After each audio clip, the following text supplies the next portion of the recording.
Perkenalkan, nama saya Ana Agung Dwi Artini, NIM 18011081. Di sini saya membuat video presentasi untuk memenuhi UAS budgeting. Sebelumnya di sini saya akan membahas mengenai strategi atau cara yang dapat ditempuh perusahaan dalam melaksanakan penganggaran di tengah kondisi pandemi COVID-19. Sebelumnya, penganggaran itu adalah salah satu proses yang sangat penting dalam perusahaan untuk membantu perusahaan dalam melakukan perencanaan dan mewujudkan kegiatan-kegiatan pertanggungjawaban sehingga penyimpangan yang kemungkinan terjadi dapat diminimalisir.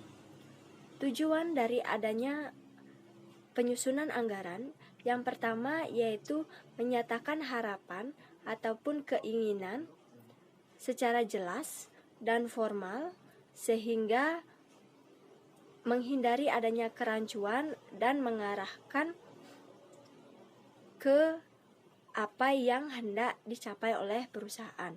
Yang kedua yaitu mengkomunikasikan harapan manajemen terhadap pihak-pihak yang terkait sehingga anggaran tersebut dapat dimengerti, didukung, dan dilaksanakan. Yang ketiga yaitu menyediakan rencana yang terperinci dengan maksud untuk mengurangi adanya ketidakpastian dan mengarahkan kepada tujuan perusahaan yang ingin dicapai. Kemudian yang keempat yaitu mengkoordinasikan metode, cara ataupun strategi yang ditempuh perusahaan dalam memaksimalkan sumber daya yang ada. Dan yang terakhir yaitu menyediakan alat pengukuran dan mengendalikan kinerja individu dan kelompok serta menyediakan sebuah informasi yang mendasari perlu dan tidaknya adanya suatu koreksi. Nah, di kondisi pandemi saat ini, banyak perusahaan atau bisnis yang mengalami gulung tikar ataupun bangkrut. Nah, maka dari itu di sini saya akan membuat video mengenai strategi ataupun cara yang dapat ditempuh perusahaan dalam membuat penganggaran di tengah kondisi pandemi COVID-19. Hal-hal yang dapat dilakukan yaitu yang pertama menyusun skala prioritas. Skala prioritas ini diperlukan perusahaan untuk memilah kegiatan-kegiatan mana yang memiliki tujuan yang sangat penting atau memang harus didanai dengan uang yang cukup banyak, dan juga memilah kegiatan yang tidak memerlukan dana cukup banyak atau memang dirasa tidak penting. Yang kedua yaitu melakukan pemotongan anggaran atau mengalihkan anggaran. Kegiatan operasional yang dirasa tidak penting atau tidak memerlukan dana sangat banyak, maka anggarannya tersebut dapat dipotong atau dialihkan ke kegiatan operasional yang memerlukan dana yang cukup banyak. Yang ketiga yaitu perusahaan harus mempunyai anggaran darurat.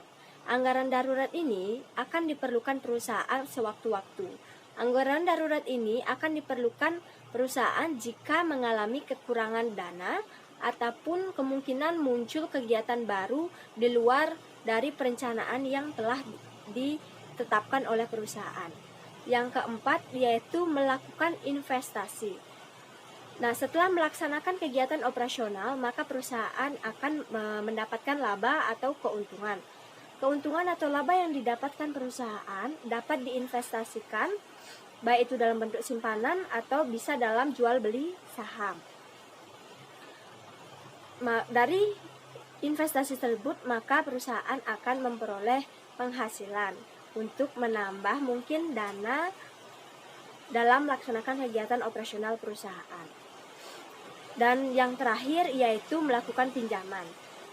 Sebelum perusahaan melakukan pinjaman, maka perusahaan tersebut harus yakin bahwa perusahaannya itu memerlukan uang atau memang mengalami masalah dalam mendanai kegiatan operasional perusahaan. Hal ini dikarenakan jika perusahaan lalai dalam menggunakan dana yang dia pinjam, maka perusahaan akan mengalami kerugian. Mengapa begitu? Karena perusahaan meminjam uang dan dana yang mereka pinjam itu tidak digunakan secara maksimal atau mungkin terjadi penyelewengan. Maka mau tidak mau perusahaan akan mengalami kerugian, namun perusahaan harus tetap membayar bunga ataupun cicilan kepada pihak bank atau pihak yang meminjamkan dana ke perusahaan. Sekian video dari saya, semoga dapat bermanfaat dalam mengatasi masalah penganggaran di perusahaan.